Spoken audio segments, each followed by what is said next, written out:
Hello everyone.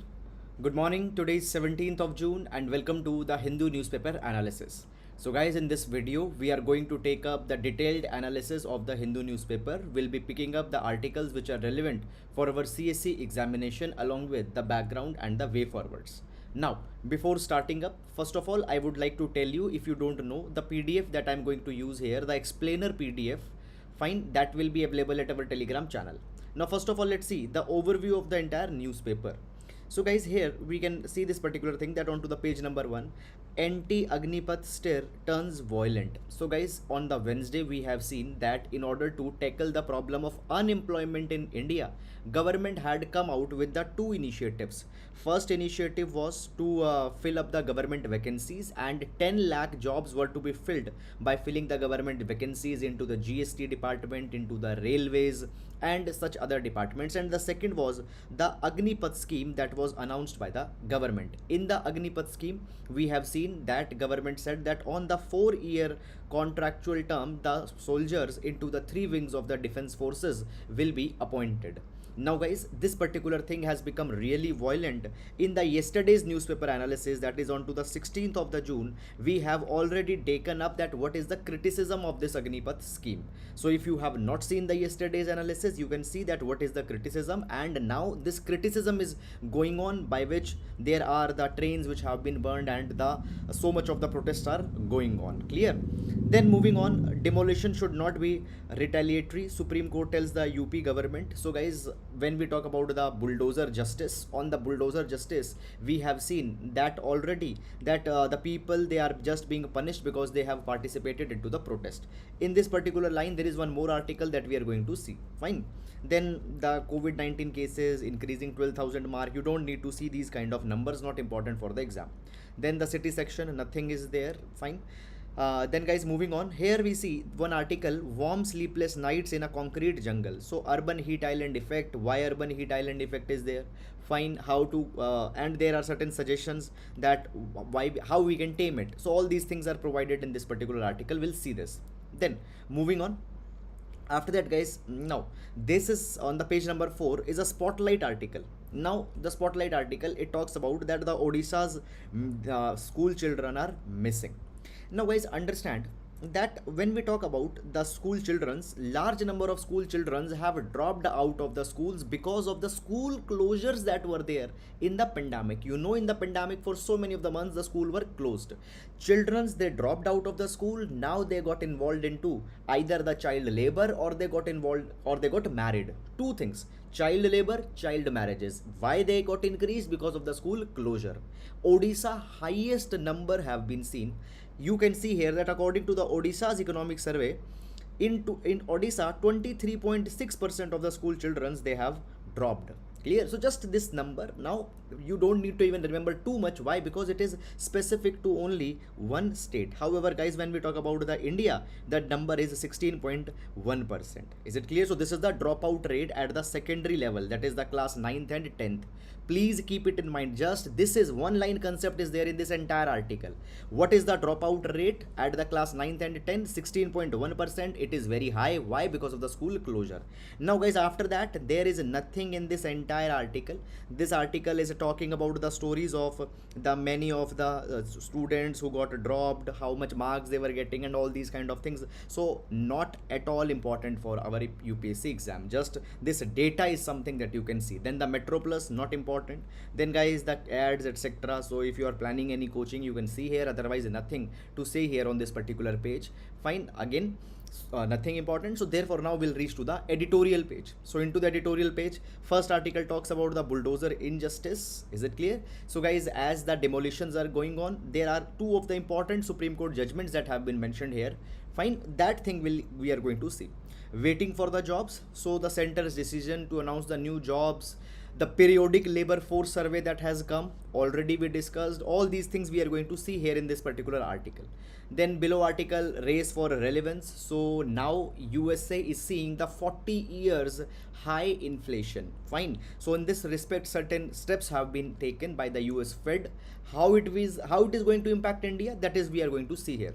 The floundering of Israel's uneasy coalition. So guys, this article is talking about the internal politics of the Israel, not at all important for our examination. Clear? Fine. So no need to see here. Is COVID-19 becoming endemic? So guys, the difference between endemic, pandemic, still is it an endemic or still it is a pandemic? All these things, fine. So briefly we are going to see it. Then guys, moving on, notebook article, it comes on the Friday. Rain doesn't makes a monsoon. Fine, so it is a personal account given of an author, so nothing to see here. Then guys, moving into the text and the context. Now, the crypto markets are crashing. So the bitcoins, Ethereum, all these cryptocurrencies, the virtual currencies which are not backed by any central bank, these currencies are now crashing. It has been seen that Ethereum, one of a very popular cryptocurrency, its value has declined by 80%, fine, from its peak. Similar way, the bitcoins are also declining. Now guys, understand what this article says. This article says that it is crashing, but nobody knows why it is crashing. Is it clear? Only one reason is that basically what happens around the world, there is a kind of a recession that is going on, and as these currencies have never been backed by any central bank, they are very much risky enterprises. Okay, earlier the prices got increased because of the speculation. Now people are withdrawing their money and they have got crashed. Clear? So the reason is not very much clear. Okay, and the article doesn't contain too much of a substance for our examination. Much content is not there. Then the move to link credit cards with the UPI. So guys, how it could be a strategic step to enhance the consumption in India. We are going to see this. Then the audacity of regional cinema, nothing is important here. Moving on, then guys, this entire page number 12 is filled with the political news. Fine. So I told you that Agnipath scheme, the people are criticizing it. Okay, by the way guys, 2 days consecutively, that is the 15th and 16th June, 2 days continuously we have discussed this entire Agnipath scheme and the criticisms around it. So if you have not seen it, please do see that. Reconsider Agnipath scheme, JDU, fine. So all the political parties, they have said that we should not go for that. All these things are there. Fine. Moving on, political news, you don't need to remember it. Unemployment rate dips in the first quarter of 2022. We'll see this particular article. Fine. NTAGI recommends reducing the booster dose gap to 6 months. Right now it is 9 months. Fine. Nothing is there to say in this article again. Then guys, rumor of petrol shortage, the US to fund 3 Indian research institutions. Fine, we'll see this thing. Then guys, after that, moving to business page, India better placed to avoid the risk of stagflation, RBI officials. Now what is this word stagflation? Stagflation, it is made up of two words, that is the stagnation in an economy, when the growth rates have basically struck at a particular level. So stagnation in an economy when the growth is not there, and along with that there is also inflation in an economy, the prices of the most of the goods are increasing. So when the stagnation and inflation come together, it's called as stagflation, and it is a very dangerous situation for a country. Now the Reserve Bank of India had says that we are basically India might not go into the stagflation because we are ready, but how they are ready, what they are going to do, this has not mentioned in this particular article. So just the heading that we are ready to fight stagflation, and what stagflation is, this is something. Sensex falls 2%, nothing important here. Fine. Then guys, after moving on, world page again, the UK, Israel, US, all these things are going on. Fine, much substance. Fine, all these are the evolutionary developments. Fine, conceptually nothing is there in this page. Then we have the sports page. Okay, so guys, this is all about the overview of the today's newspaper. Now many times I say this particular thing, that seeing this overview is important. Why? There is a reason, there is a logic behind that. You need to identify that which type of articles you should read, which type of articles you should not read, because many times unnecessary articles we are reading thinking that they are important. Okay, so you should not waste your time in that. This is exactly the reason that the aspirants are taking 3 hours, 4 hours in reading the paper. Fine. Now, so guys, before starting, as we take the GS quote for in our every session, so today we'll be taking the quote. This is my personal favorite, the quote given by the Potter Stewart. So Potter Stewart says that what is ethics? Potter Stewart says that ethics is knowing the difference between what you have a right to do and what is right to do. What you have a right to do, or and what is right to do. Very deep, impactful and a powerful thing. Okay, so guys, by law, sometimes you are given certain rights. You can do certain things, but simply, should you do that for the sake of doing? Knowing this, understanding this is ethics. Is it clear or not? Fine. So that is all about it. Let's take this particular thing. Today, government is demolishing the houses of many of the people without giving them the fair trial, without giving them an opportunity to hear that particular case. Government does that particular thing saying that they have a right because these structures are illegal. Fine, so they have right, but is it really a right? Fine, to snatch a person's shelter? Fine, so here the ethicality comes. Now you might agree with it, you might not agree with it. Fine, so that is a kind of a thing which you can take on. Fine, now moving to the first article. So guys, the first article, warm sleepless nights in a concrete jungle. Where this article is going to be important, first of all I'll tell that this article is going to be important in our GS paper number 1, the problems of urbanization. The problems of urbanization, it has been mentioned. Now, first of all, before going in this particular article, I would like to tell you some of the basic concept, and then we'll go in this article. So guys, this article is actually talking about the urban heat island effect. Now, what is urban heat island effect? So guys, I'll explain you in the most simple words. Urban heat island effect means that actually what happens when we see the temperature differential between the urban areas and the temperatures into the rural areas, the difference is huge. Rural areas are relatively cooler than the urban areas. Urban areas, they trap more heat, and what happened, they became the heat islands. Is it clear? Rural area will be cold, but urban areas will be very hot, so they become a heat island. So this we called as an urban heat island effect. Now you understood this particular thing, and even you have observed this particular thing, that the villages are cool. But now, first, the second thing we need to understand is that what is the reason for this urban heat island effect? Why it happens? Why urban areas are more hotter than the rural areas? So guys, urban areas trap more heat because of the multiple reasons. What are the reasons? Reason number 1, you see that into the urban areas, the concretized area is much higher. Dark roads, bituminous roads, okay, that tar black color bituminous roads that are there, these roads also called as the asphalt roads. Now you know this particular thing, you might have heard about a word, albedo effect or the albedo. Fine. Now guys, what happens, the darker the color, it will absorb more and more heat. So these dark roads are actually absorbing more heat, and by that the region is becoming more and more hotter. After that, what happens, the dark rooftops also, they retain more heat. Then guys, the third reason is that basically into the urban areas we find that areas have been concretized, trees, they are very much less in number. Now when the less trees will be there, it will have two types of problem. Number 1, there will be the less shade, and when the less shade will be there, obviously the heat will increase. Second reason is that guys, see, when there is a tree, clear, tree will do evapotranspiration. Trees leaves, they will evaporate the waters, okay, and by that water vapor, what will happen when that heat will escape, what will happen, a kind of a cooling effect will be left behind. But when the trees are not there, evapotranspiration cannot happen, and if evapotranspiration will be less, the cooling of the air will not happen, and as a result the heat will increase. Then guys, after that, the next reason is that basically the heat, it gets trapped into the buildings. Okay, you see this particular thing, that today's building, first of all I see that today's urban infrastructure is the most foolish thing that is going on. You go to big cities, you go to Gurgaon, you go to Noida, you find that the buildings are entirely made up of glass.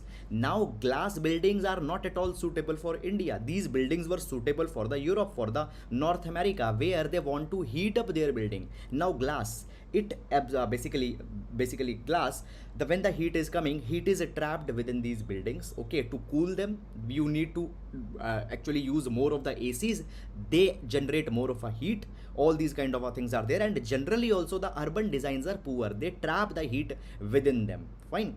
Then the next issue is that basically the factories are there, okay, vehicles are there, they are emitting their heat. Okay, impermeable surfaces reduce the surface moisture. Okay, Basically surface moisture is also very much less because of the roads and all these kind of things, pavements. So by that also the urban areas are more and more hotter. It is called as urban heat island effect. Now guys, what is the extent of the urban heat island effect in North India particularly? Guys, heat waves have become very much deadly this particular year. A question could be expected in the natural disasters. Okay, so a image has been captured by the NASA. Fine, they are compared here also. Fine, you don't need to go too much into the detail. Now it has been said that the differential of temperature in the urban and rural areas is very much high. Around the Delhi, the temperature is 35 degrees Celsius on average, peaking to 39 degrees, but the rural areas they cool to 15 degrees Celsius. So rural areas cooling up to 15 degree, Delhi and adjoining area 35 degree, 20 degree Celsius differential is there, which is very very huge. Now guys, the cause of the urban heat island effect, number one is the global warming. The global warming, generally we are now seeing more and more hotter years. According to the IPCC, fifth because of the IPCC sixth assessment report says this particular thing, that the heat extremes are going to be increased in coming years. So the global warming is playing an important role. And second reason is that what had happened, microclimatic changes are there. Microclimatic changes at climate at a very small level, at city level microclimatic changes are there. Why? Because we have disrupted the urban landscapes. How we have disrupted our landscapes, the natural green areas have been reduced and concretized jungles have been increased. Fine, it brings the microclimatic changes, means climatic change at a very small level. Fine, you can see that the city temperature is high. This is a microclimatic change because of the urban lands, because of the landscapes that we have disturbed. Now guys, it has been provided that what are the problems of this heating of this urban heat island effect, of this increasing heat waves. Number one problem, it has been provided, see that as the house it will become more hot. Okay, the house will become more hot, it will be unable to cool down by the midnight. And if it is not able to cool down by the midnight, what will happen, it will trap that particular heat. Okay, and when the heat will be trapped within the building, the people who are living in the building, their body will get heated. Now the body, particularly the heart, it has to pump more and more blood to fight dehydration in the body. So fine, you are living in a house which is very much hot, now you are losing the hydration, you are losing the water. Okay, now the heart has to pump more blood to fight this dehydration. Clear? And this particular thing might lead to the cardiac failure and the old people might die. And guys, this particular thing has been verified by the National Crime Record Bureau report. It the name of the report is Accidental Death and Suicides in India. It says that the heat strokes, they have become the second leading cause of death from a natural force in India. Second leading cause of death. Fine. Then how these basically heat waves impact, it says this particular thing, that when the combination of when the high day temperature and night temperature are very much high, it impacts the blood circulation and other bodily functions, particularly of the elderly people. So it is also impacting the old people more. Now in this particular direction, what government has now decided, so guys, way back in 2013, Ahmedabad came out with a heat action plan. Ahmedabad came out in 2013. Now guys, center is actually working on this Ahmedabad's heat action plan 2013, and it is trying to implement it into the 23 heat wave prone states, okay, as well as 130 cities. So this particular action plan is not now announced, it will be announced, but till then you can use it as a reference. So guys, these kind of things, that for example Ahmedabad action plan of 2013 could be implemented. Now listen very carefully, listen to me. What will be the difference between a smart aspirant and an average aspirant?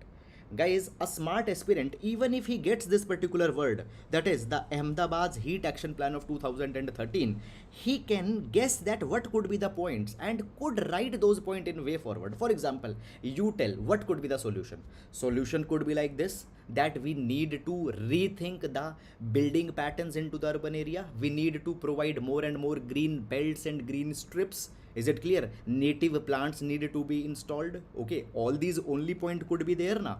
Fine.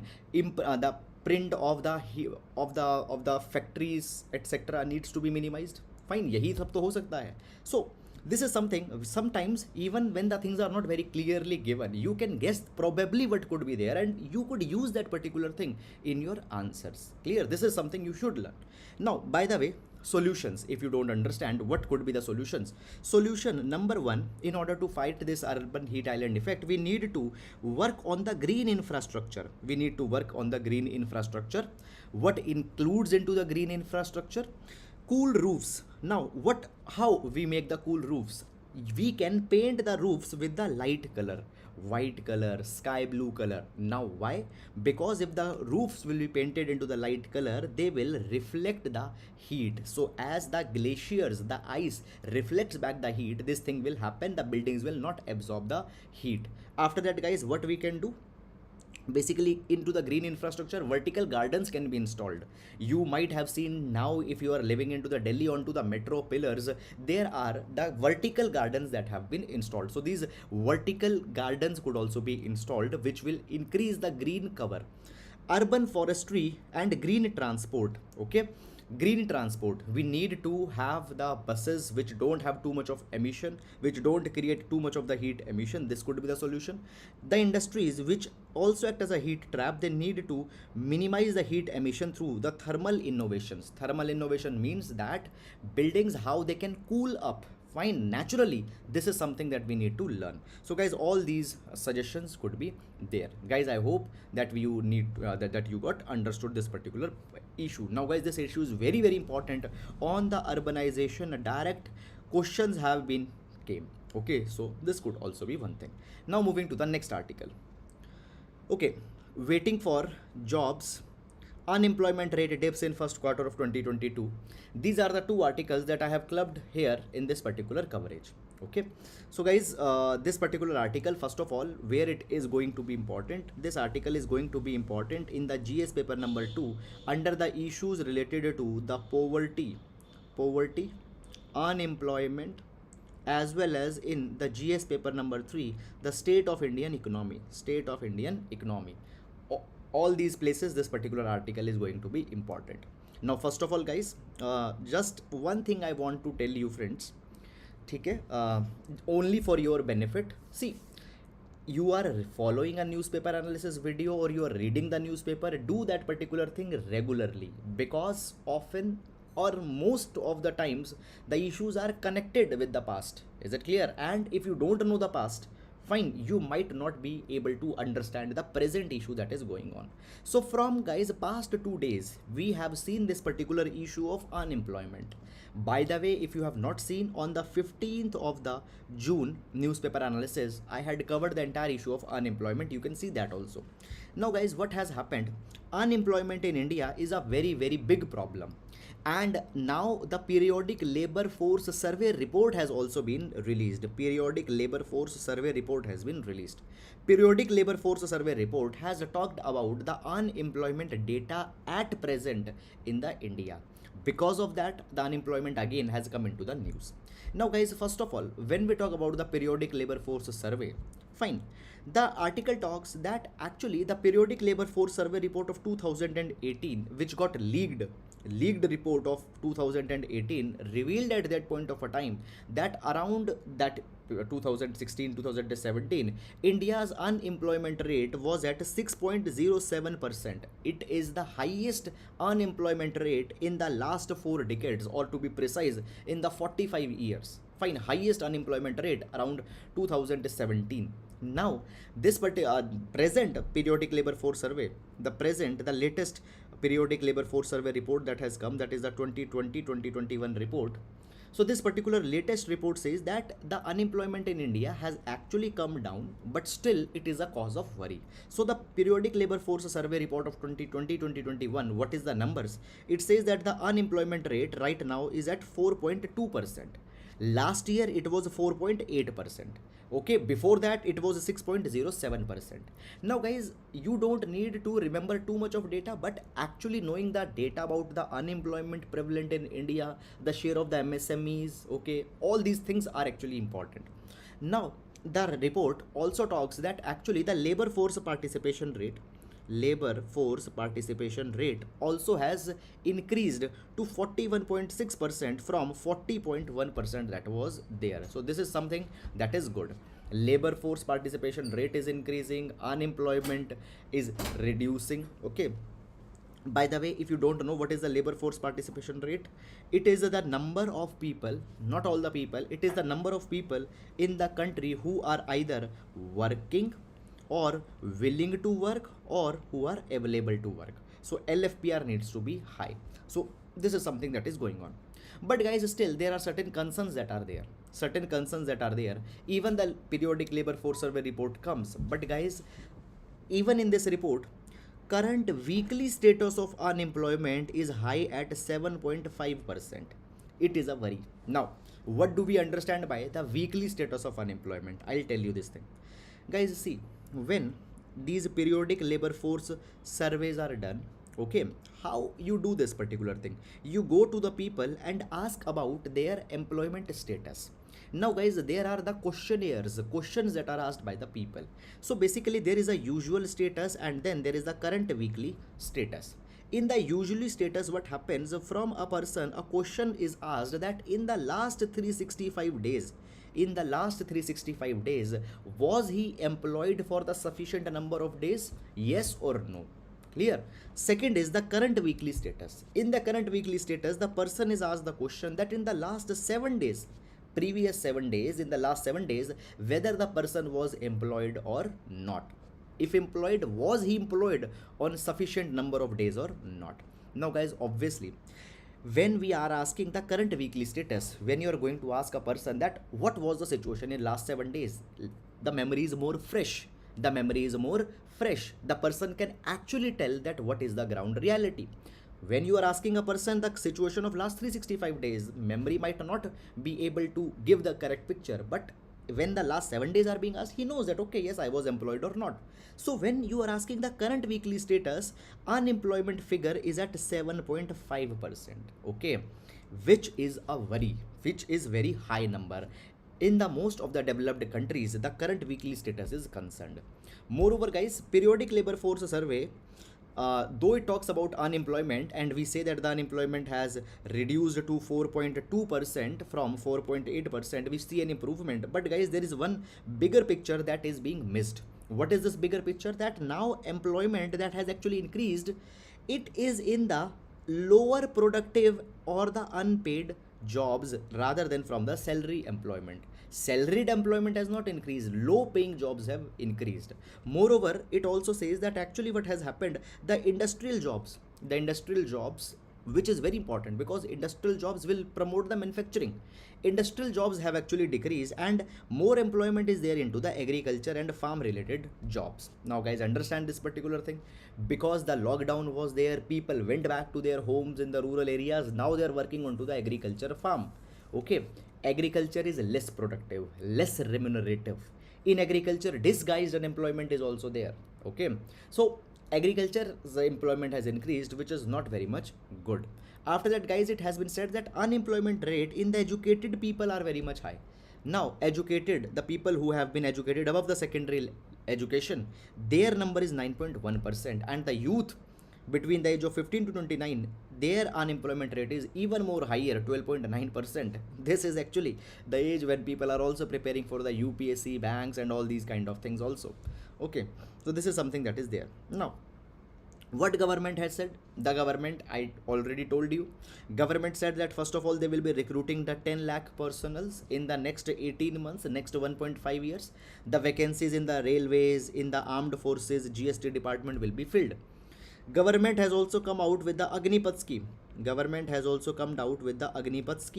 Where the soldiers, the jawans in the 3 wings of the defense forces, army, navy, air force, they will be recruited by the Agnipath. Under this Agnipath scheme, the soldiers will be hired for the period of 4 years. After that, some of them will be absorbed into the regular cadres, other will retire. They will retire into the age of 21 years. When they'll retire, they will be given a financial package of around 11.7 lakh rupees as well. This money will be deducted from their own salaries only. Okay, they will not be given any pension. Agnipat scheme. I am telling you only the broad points. Why? Because into the last 2 days already I had covered this thing in too much detail. So this is the government's strategy. Now guys, it is said that actually this is fine, good, something better than nothing. But government has not created any job. Government is only fulfilling the vacancies that are there. So rather than only fulfilling the filling the vacancies, we need to create jobs also. This is something that should be done. So this is guys this entire issue. Now this article that came, this article that was also there. Fine, I have discussed the points of this article. Moreover, guys, see now too much of the hairline data is being provided. Too much of hairline data. For example, the rate of urban areas employment, fine, in which quarter what change happened, first quarter increased, second quarter decreased, third quarter compared with the first quarter of last, all these things. What I mean to say is that you need to have only the broad datas. Too much of the, I'm writing also here, too much of the microscopic data is not needed. Why not needed? Two reason number one, you will not be able to remember that particular thing at the end of the year. Fine. Second thing, even the usage of too much of a microscopic data is not there. Is it clear? Broad data, present unemployment rate, okay, present share of MSME sector, present share of manufacturing sector, present share of agriculture sector. These are some broad numbers that you should remember. Fine. Now moving to the next article, race for relevance. Now this article again we have taken from the editorial section, and this article will be important for our GS paper number 3, state of economy. By the way, this article concerns the US Federal Reserve's action. Fine, but there is some kind of an impact also that we is going to see. Now first of all I'll tell you background. The basics, and then we'll go in this article. See guys, what had happened, USA right now is seeing the worst inflation in last 40 years. Is it clear or not? Worst inflation in last 40 years. Right now in the USA, the inflation is around 8.6%, which is the last 40 years worst inflation. Now guys, we know this particular thing, that when the inflation is high in a country, the country takes the help of the monetary policy. The country takes the help of the monetary policy. What is the monetary policy? The central bank of a country tries to reduce the liquidity. It tries to reduce the money supply in an economy. Now guys, understand some of more basics. When I talk about the inflation, what is inflation in very simple terms? Inflation means the price rise. When most of the commodities price have actually increased, it will lead to inflation. Why inflation is problematic? Because people have to spend a larger part of their earnings on buying the basic goods. Mehengai. Fine, when mehengai is there, you are spending most part of your income on consuming of the basic goods. Inflation is problematic. Guys, when we talk about the inflation could be of two types.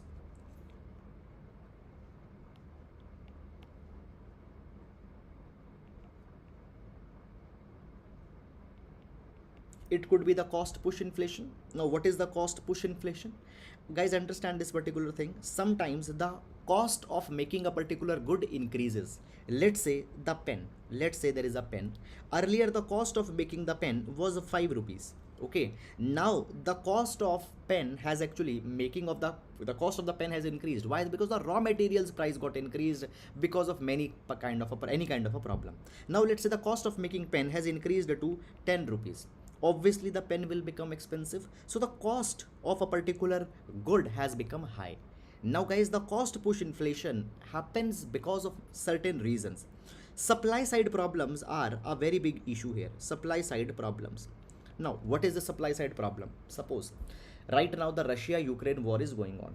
Suppose when we need to make the pen, the raw material of the pen, let's say, comes from Ukraine, or let's say it comes from Russia. Because now there is a war going on, obviously that raw material will not come.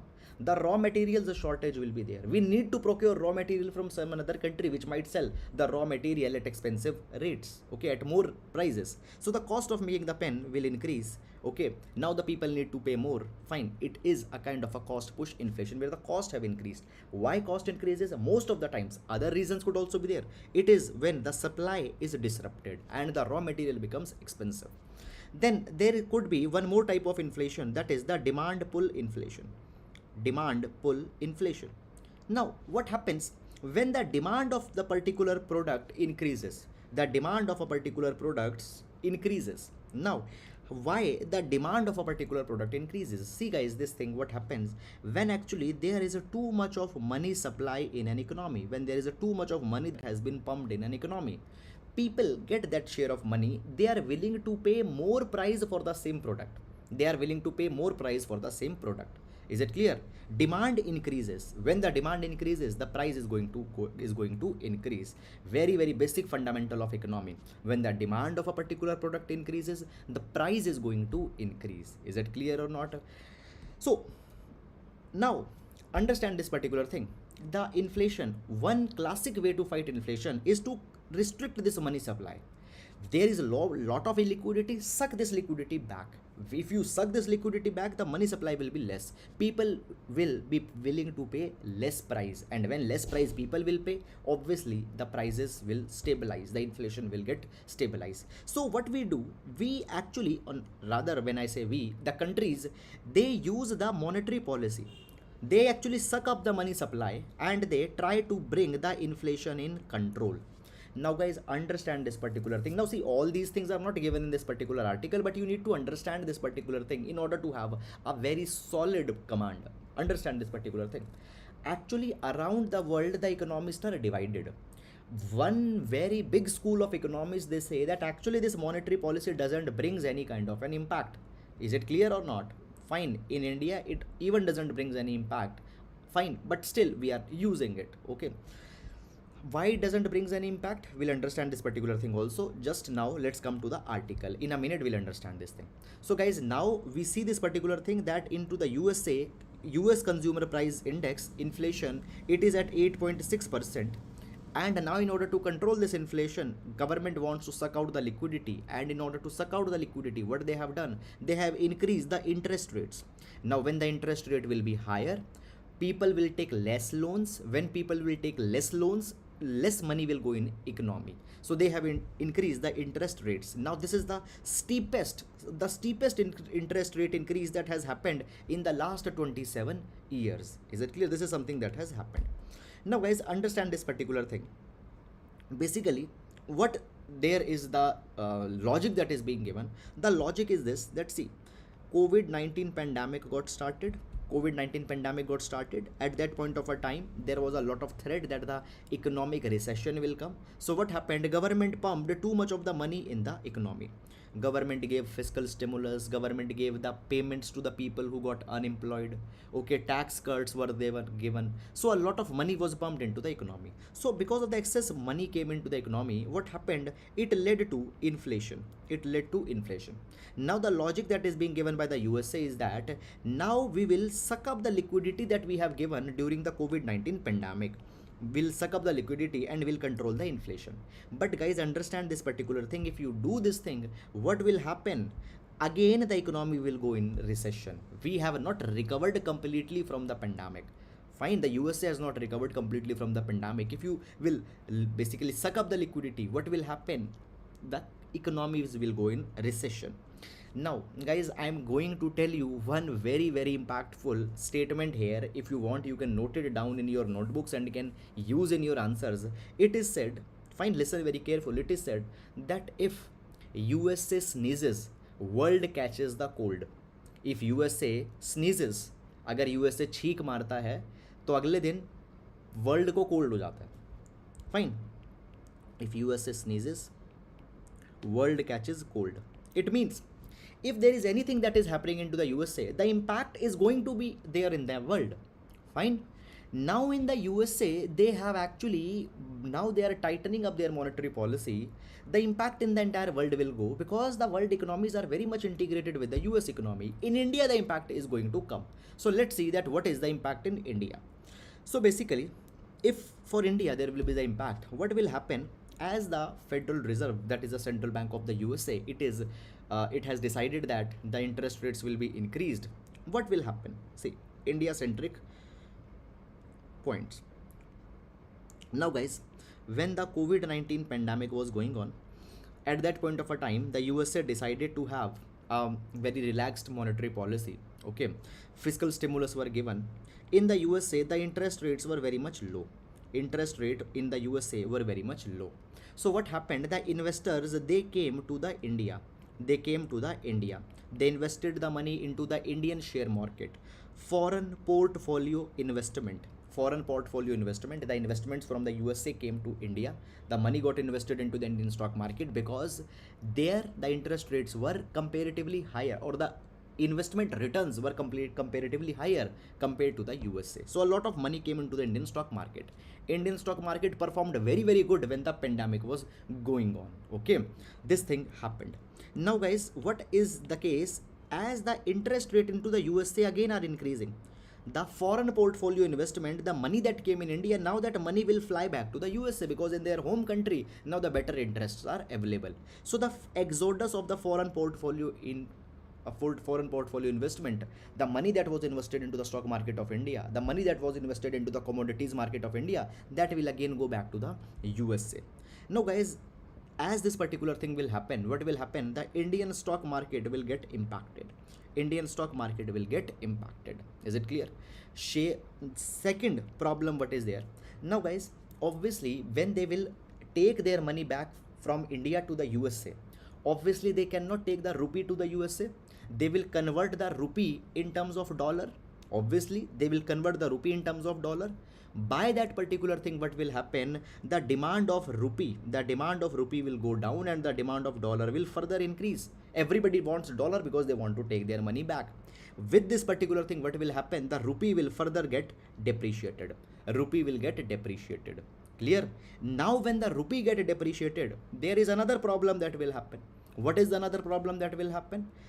Our current account deficit is going to increase. Is it clear or not? You know today that India actually imports a lot of goods.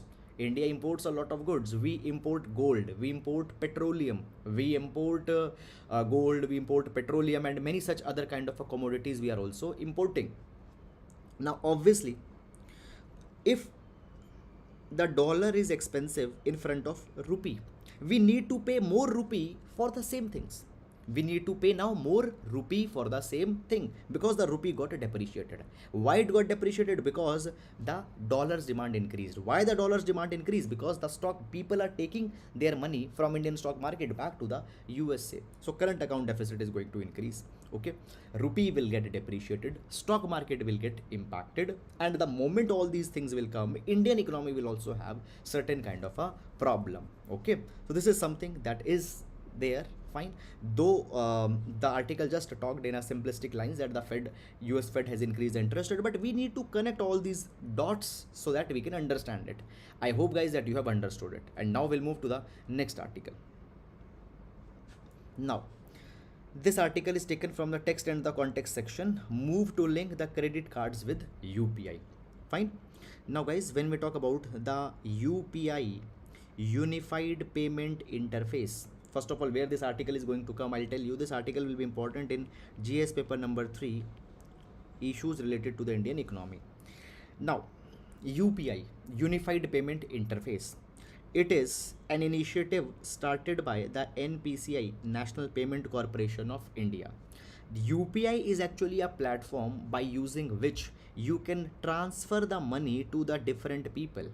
For this, you need to have either the virtual private address or you need to have the mobile number. So by having any person's mobile number, if you have my mobile number, you can transfer money to me. Or by having a virtual private address, every person is given this virtual private address. Is it clear or not? Virtual private address कुछ नहीं होता. For example, आपका mobile number @UPI. आपका mobile number @YBL, fine, आपका mobile number @Paytm, this is the virtual private address, fine. So either by a virtual private address or by a mobile number, the money could be transferred between the different parties. Moreover, money can also be transferred by using a QR code, quick response code, fine. So you scan that QR code, money could be transferred. Now guys, see this particular thing, UPI, I tell you, you should feel proud about it. Even the Bill Gates, he had praised the India's UPI. He said that the UPI is something, he says that the UPI is something which has actually driven the financial innovation in the country, and we should learn from India. This is India's proudest moment that has happened. So much of easeless finance, so much of basically easy financial transactions don't happen in other countries. This is something. Now guys, as of present, when we talk about the UPI, you can transfer your money if you have linked your saving bank account with the UPI. You can link your debit card with the UPI. So you can link the debit card, saving bank account. But guys, understand, you cannot send the money through UPI by using your credit card. By using your credit card, you cannot transfer the money by UPI. So now what the Reserve Bank of India had said, that Reserve Bank of India says that in order to make UPI even more effective, we are thinking to allow the linking of the credit card with the UPI. Fine. So you will link your credit card, the money will be deducted from your credit card, and when your credit card bill will come, then you have to pay the money.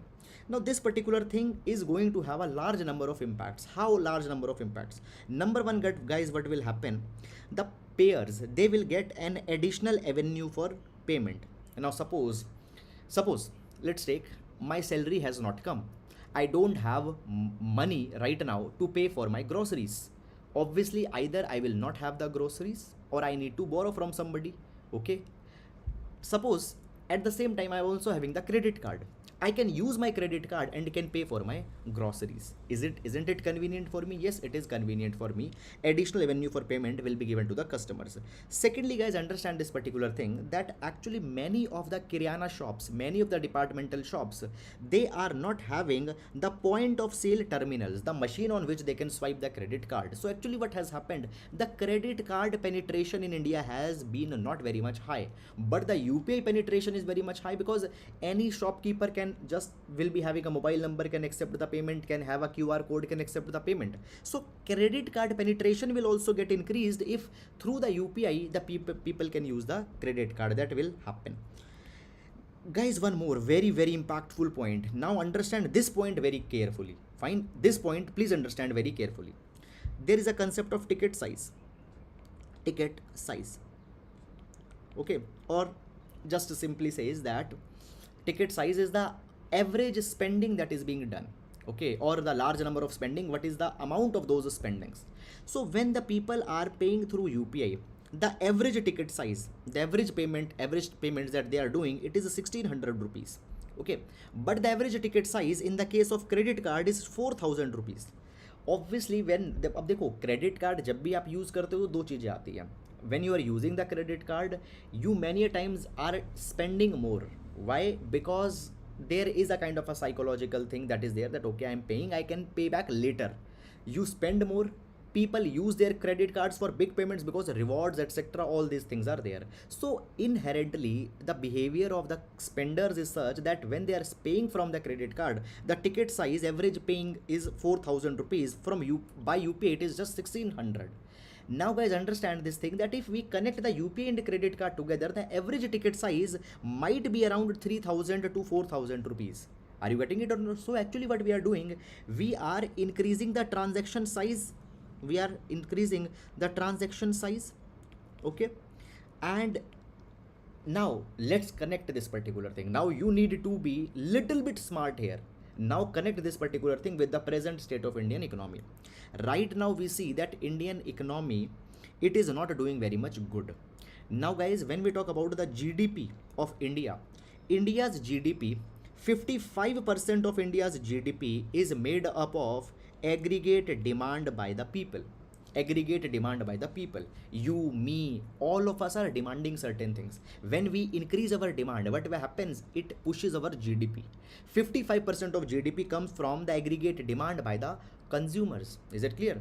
Now when you will, your transaction size will increase. When you will buy more goods, obviously what will happen, this aggregate demand will increase by the by the final consumers, and it will even be impacting the Indian GDP in a positive way. Is it clear or not? So just don't, guys, what I want to say, I want to say that you need to have an intellectual depth in your content. Just don't read that okay, UPI is going to connect the credit card, just a one liner factual concept which you are going to read. Fine, that is not as how a UPSC aspirant should read. UPSC aspirant should read that okay, how this small step is going to impact the Indian GDP in the long term. So these are the insights that you need to grasp while reading the newspaper, and this is the analysis that is actually you should make. Fine, now moving to the next article. Is COVID-19 becoming endemic? Is COVID-19 becoming endemic? Fine. So guys, we'll understand this endemic, this pandemic and all these kind of things. Usually I say this thing that everyday development coming into the COVID-19 etc. are not important, because there are the reasons. Reason number one, that they will be very much volatile. Too much of changes will be coming. Obviously you cannot track, so no need to read everyday article. And secondly, this thing basically has a kind of only important developments are going to be important. Questions are not expected. But in this article there are some substance that we are going to see. So guys, around the world now it is being said that the COVID-19 is becoming endemic. Now what is endemicity? Now first of all guys, a disease is endemic when it spreads in a limited area at a relatively constant rate across the time. So guys, for example, the malaria, it is endemic. Fine, it is there, its transmission rate is at a particular stable level, that is an endemic. Okay, there is one more, pandemic. Second keyword is a pandemic. So how the pandemic is different? So guys, a pandemic is a state when a disease spreads to all the regions of the world. Fine, all the regions of the world the disease is spreading, and the spread, the rate of spread is very much high in certain parts. Clear? So what is the state of COVID-19 right now in the world? See, we see this particular thing that the COVID-19 infections have come down. Okay, because it has come down, we are now saying that it will become an endemic. Okay, there will be the COVID-19 that will be coming, it will be staying with the humanity, but the cases will not be that much high. So we say that the COVID-19 is now becoming an endemic. But at the same time, one condition of pandemic is that the disease needs to be prevalent in the entire world. So pandemic of the COVID-19 is still prevalent into the entire world. Because it is still prevalent, it is a pandemic. But because the cases have become normalized, they have become controlled, it is endemic. So whether it is endemic, whether it is a pandemic, we are saying that it is now becoming an endemic. Not completely an endemic, it is becoming an endemic. And guys, when a disease becomes endemic, it is not longer to be worried about, because you cannot do too much. Every year the dengue infections at a particular time they happen. We only can take the precautions, we cannot completely eradicate them. Is it clear or not? Though Bill Gates is working on a solution where he will destroy the mosquitoes spreading some deadly diseases, but we'll see in future what will happen. So endemic is that when the disease is stabilized, you don't need to too much worry about it. So COVID-19 is now becoming endemic, it is being said. Good news, but guys, there is one sad news also. We 2 years, more than 2 years since the pandemic began, but still now guys, we have not identified the origin of the virus. Is it clear or not? The origin of the virus, from where it came, how it came, it is not seen. Now guys, first of all, why the spread is coming down? Spread is coming down either naturally. How the naturally spread is coming down? We have developed the immunity, we are not getting infected, or due to the interventions, that is giving the vaccines that is being given. Now guys, earlier also the versions of the COVID were there. There were the SARS-CoV-2, there was the MERS, Middle Eastern Respiratory Syndrome, 2012 it came. Now still we don't know the COVID-19 how it will be going to behave in the future. Will it just become a common cold? Will it become a respiratory disease that earlier that were there, or will it be becoming something else? We don't know that thing. Fine. Now guys, it has been said that whenever you talk about any disease, any infection, there is an epidemiological triad. First of all, what is epidemiology? Epidemiology, it is a branch of science which concerns with the disease, their spread and all other such kind of interactions. Epidemiological triad. Guys, whenever there is an infection, there are three things that are there. Triad means three things. So epidemiological triad, any disease is an outcome of three things. Number one, agent, the organism that causes the disease. SARS-CoV-2. SARS-CoV-2 is the name of the RNA virus that causes the diseases. So number one is the agent. Second is the host. Host is the person who is getting impacted. So humans are the host. SARS-CoV-2 virus, it is the agent, humans are the host, and the environment in which both the host as well as the agent they lives. So see, number one, if environment, see, three things: agent, host, and environment. Number one, if environment will be conducive to the virus, as well as if environment is conducive where the humans they might not able to enjoy too much of immunity, the virus will continue. If the environment is not conducive to the virus but conducive to the human will win. Second is the host. Now host is the humans. If the host will develop the immunity, the virus will be defeated. If the host will not develop the immunity, the virus will win. And the agent, the virus itself. Now the guys, we see that the virus, it goes through the stages of mutations. It goes through the stages of mutation. It changes. Delta wave, Omicron wave, okay, such so many of the waves. So mutations are there. If mutations will be frequent from time to time, if the mutations will be there, obviously what will happen, this virus will be more prevalent. So guys, three things. See, if you need to defeat any pandemic, it will be defeated if mutations are less, if the host develops the immunity, if the environment is not conducive to the virus. So these three things will determine whether a disease is going to go down, whether it is going to go up. Now guys, what public health measures we need to take up? So guys, understand this particular thing. Few years back, the infectious diseases were a very big problem. Fine, that infectious diseases such as earlier the pandemics have been there, and many other infectious diseases were a problem, and the hospitals, they used to have a special ward for the infectious diseases which were maintained by the local body. But over the past few years, we have eliminated many of the infectious diseases such as the smallpox. Decline in the cases of cholera is there, chickenpox is there, measles is there. Because many of these diseases, infectious diseases, are going down, what has happened, these infectious wards, either they are shut down or their capacity have been reduced. We need to revive them back. Public health intervention is to be done. Second is, we need to track the transmissions, the cluster transmissions. We need to track the transmissions that are happening. We need to check out the new mutations that are happening. So again, I'll repeat, revive the infectious wards into the hospitals which are shut down. Second, track the transmission patterns, identify the clusters. Third, check for the new mutations. After that guys, genomic surveillance. We need to see that, okay, what is the prevalent form of virus that is circulating, what are the changes that are coming. And next is to stop the airborne transmission, wear mask, social distancing, 2 गज की दूरी, सुरक्षा है ज़रूरी, and all these things are to be done. So this is all about guys this particular article. I hope you have understood it, and this article, by the way, will be important for GS paper number 2 section of health. Now we are going to see move in the next article. Now guys, bulldozer injustice to teach a lesson.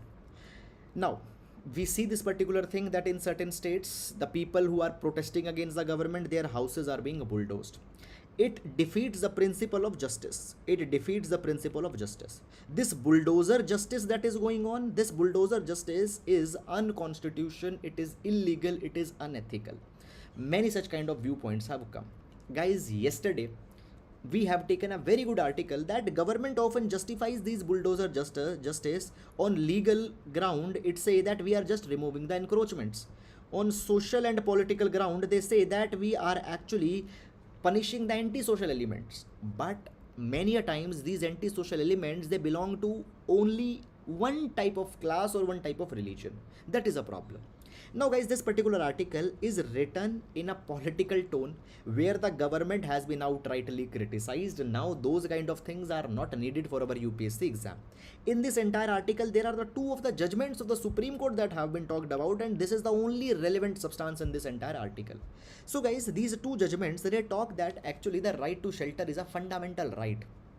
So basically there is the UP आवास एवं विकास परिषद versus Friends Cooperative Housing Society judgment of 1996.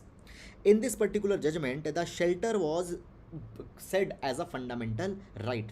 It was said that the right to shelter is a fundamental right, and from where it comes? It comes from the Article 19, subclause 1, subclause E. What is right? What is Article 19, subclause 1, subclause E? It talks about the right to residence. So from there, the right to shelter becomes a fundamental right. And secondly, the Article number 21, right to life. So from Article 21 and Article number 19, right to shelter is coming. You cannot just bulldoze the houses of the people. It is unconstitutional. Second is the judgment, Chameli Singh versus State of Uttar Pradesh judgment. In this Chameli Singh versus State of Uttar Pradesh Singh judgment, it was said that the right to shelter when used as an essential requisite to the right to life should be deemed to have been guaranteed as a fundamental right. Again, the same thing is repeated, that the right to shelter is a precondition of life. It is a fundamental right. Moreover, guys, see, even you don't talk about these judgments, the rules are very clear. If any demolition is to be carried, there is a opportunity of hearing that is to be given to the person, but this is not happening. Over the night, the poster notices are being posted on the wall. Next morning, the houses are being demolished. People don't even know that this thing was there. So this is something that is there. Apart from that, nothing is there. Political indications, political references are there in this article. You don't need to see. Now guys, moving to the next article. So USA to fund 3 Indian research institutions. Fine, no need to go too much into the detail. This is just a kind of a one-liner concept that can be used in your answers. See, GS paper number 2, India-US relation. Now guys, whenever a country's international relations or bilateral relations are concerned, there are 2 dimensions. There are irritants and then there are the convergences. There are the cooperation. So guys, what is happening here?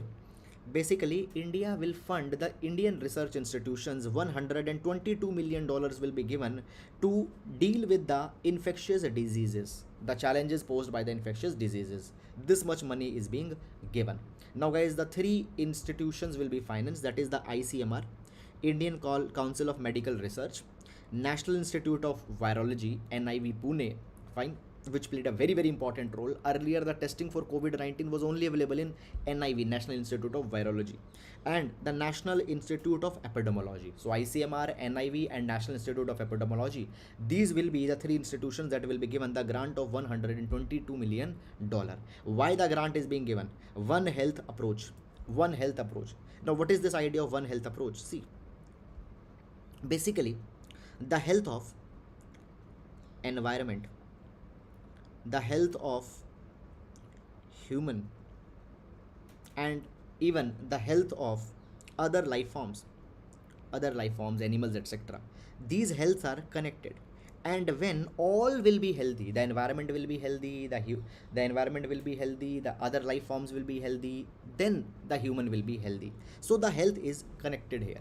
So one health approach is that we just not need to take care about the human health, rather we need to take the health of all other dimensions as well.